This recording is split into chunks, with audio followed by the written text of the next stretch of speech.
Hi, my name is Victor and this is the YouTube channel of Revit Experiments, where I usually show things about Revit and Dynamo, and I haven't been active for a long time now since I was extremely busy, but I decided to give you a quick tip, and this tip is actually in my free ebook that you can find on my website. So it's 27 tips and tricks for high efficiency in Revit. It's for free on revitexperiments.com. So check it out if you haven't already. And this is a nice little trick, and I can't say it's always the right thing to do considering BIM, but then you can do it, and that's what I like to show you. So here we have a curtain wall.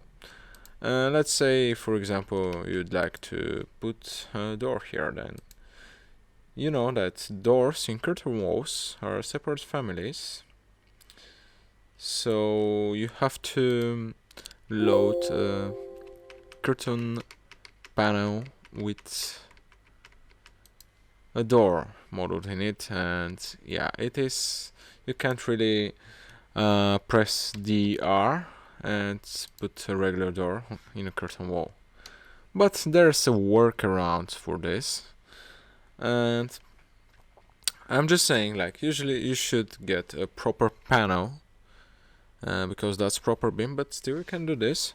You can actually use, for a panel of our curtain wall, we can use a wall. So actually here it just says system panel glazed, but we can select the regular brick wall, and now this is our panel.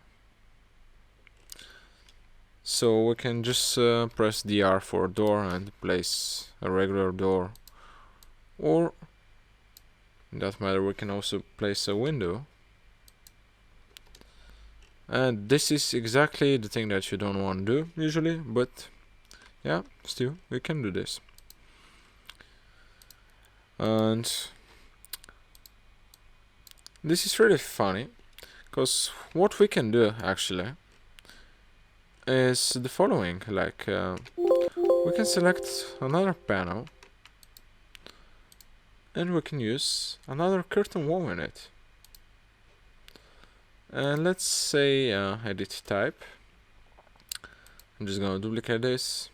I usually want to name this something, but I'm not gonna use it, so I'm just going to click OK. I'm gonna say fixed distance of 30, then fixed distance of 40 or something. Say OK, and this is in millimeters. So what this is going to give us is this little thing, or if this is too much, like, we can go and say okay, 140 to become 400 millimeters to, let's say again, 400 millimeters. And we can have a curtain wall in a curtain wall, basically. We can go, of course, and put our mullions in here.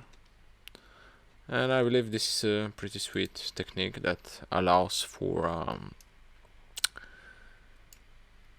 maybe a bit more easier than standard dealing with curtain wall segmentation.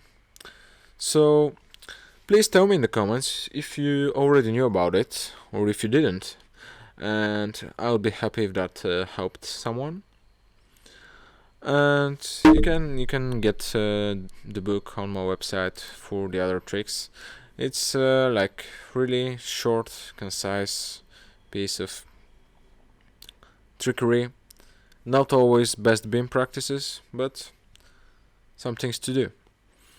So yeah, and you can also tell me in the comments what you'd be interesting to see in the future. I have to say there are like some changes going to take place on the website, and something is coming on the horizon pretty soon, something big. So, but soon, but maybe not so soon to introduce it officially now. So okay, please tell me if you liked that video, if you think it helped, and if you didn't like it, tell me as well. Press the dislike button, shout at me in the comments. So yeah, thanks for watching this. Until the next time, bye bye.